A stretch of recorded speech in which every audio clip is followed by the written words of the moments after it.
Two things are killing Europe. Number one is immigration. Number two is energy. When I see what's happening to Europe, it's very sad to me. But they have a problem with immigration. They have a problem with energy. You have windmills all over the place. Windmills, you lose your shirt. Any country with windmills is a loser, okay?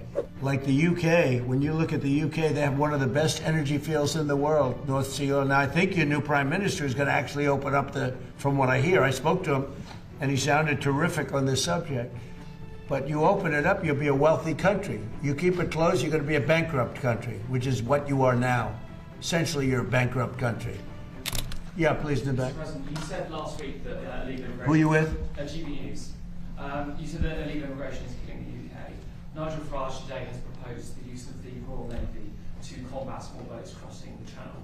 Do you think that European nations, including the UK, should be using their militaries to stop illegal immigration? Look, you have to stop illegal immigration in Europe. I know Europe better than anybody, better than the people that run it, and I have great relationships. Two things are killing Europe. Number one is immigration. Number two is energy. Like the UK, when you look at the UK, they have one of the best energy fields in the world, North Sea oil. Now, I think your new prime minister is going to actually open up from what I hear, I spoke to him, and he sounded terrific on this subject. But you open it up, you'll be a wealthy country. You keep it closed, you're going to be a bankrupt country, which is what you are now. Essentially, you're a bankrupt country. You have one of the greatest energy fields, the North Sea oil, one of the greatest fields in the world. You know, the UK buys its energy from Norway, who gets the energy from the North Sea, from not as vibrant a part of the North Sea oil was. You're sitting on top of gold, better than gold. And you don't do anything with it. It doesn't work. You don't allow the oil companies in, and it doesn't work. And I spoke with your new prime minister. I was very impressed, and he sort of indicated to me, I said, look, you can be a wealthy country or a bankrupt country. You have your choice. Not every country has that choice. Almost no country has that choice. But in the case of the UK, Scotland, I'm talking about Scotland, right off the shore, in Aberdeen, Scotland. Aberdeen was the oil capital of Europe for years. And then one day the Liberals got in and they closed it. And your energy rates have quadrupled. You have among the highest energy prices in the world. You could cut them in half. You could give away free energy if you'd open up the North Sea. And it's good for another 500 years, maybe more, probably 1,000 years. Has our new Prime Minister restored your faith in the leadership of Britain? Or has our new Prime Minister restored your faith in the leadership of Britain, or do you think it's too late? Look, I think we're going to have a very good relationship. We'll see. I'm not going to tell him how to run his country. But I can tell you, immigration is an incredible problem for Europe. You're allowing people in that in many cases are not going to help you. I'm going to be nice. They're not going to help you.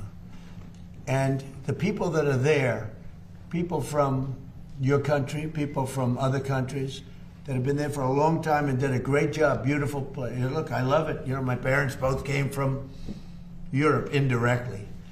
So a German, Scot, and, you know, it's like one of those things. It's very sad. When I see what's happening to Europe, it's very sad to me. But they have a problem with immigration. They have a problem with energy. You have windmills all over the place. Windmills, you lose your shirt. Any country with windmills is a loser, okay? You just have to look. If they have windmills, they're a loser, because you lose money with windmills. But when I saw what happened in Spain, I said, you know, we had a version of that. You could say much worse. We allowed 25 million people under Joe Biden, the Democrats. We had open borders, and countries all over the world, almost all of them, sent people that they don't want into our country. And we've gotten a lot of them out, and we're getting more, including murders. And I always said 11,888, that was the number of murders. Many of them committed more than one murder. And we're going to be just like that if you put these lunatics in that I see running for office. We had an open border a year and a half ago. We had the worst border in the history of our country. Now we have the best border. We haven't had one person come in, and this is done by the Democrats, not by left-leaning people. They do charts. And they have, in 15 months, Not one person has come in through our southern border illegally. Now, that's pretty amazing. I'd say maybe 10, maybe 15. They say none. And believe me, if they did, they'd love to report it. But you could go outside in those vast plazas where hundreds of thousands of people gathered when they stormed our country, just like they did, in my opinion, worse, just like they did to Spain. They stormed our country. And those borders are, those big plazas that were built, they put concrete down. And now you look at them, and there's grass growing in the cracks. Nobody comes up because they know they're not going to get through. And if they do get through, they're going to be taken out, brought back to their country. So we've done a fantastic job. You know, somebody said you did it too fast. I did it in 30 days, my first 30 days.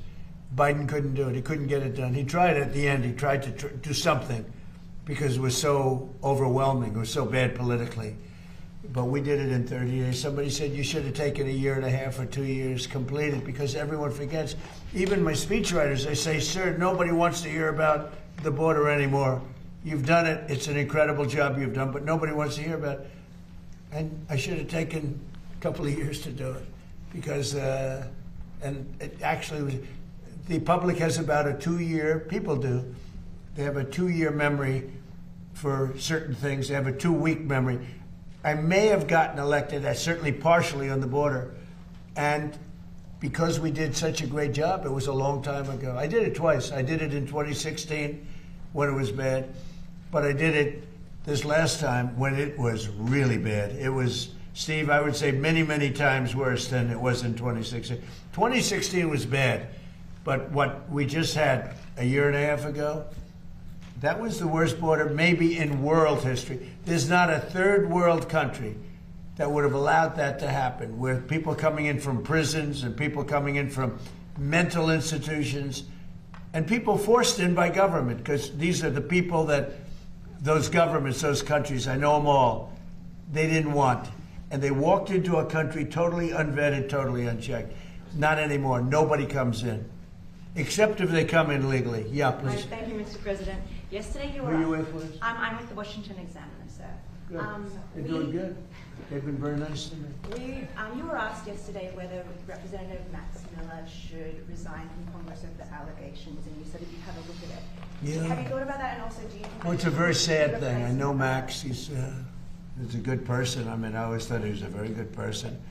And I'm going to let the families figure that out. You know, those families, I know they're working on it. It's a very sad thing, especially when you know somebody so well, to be going through that.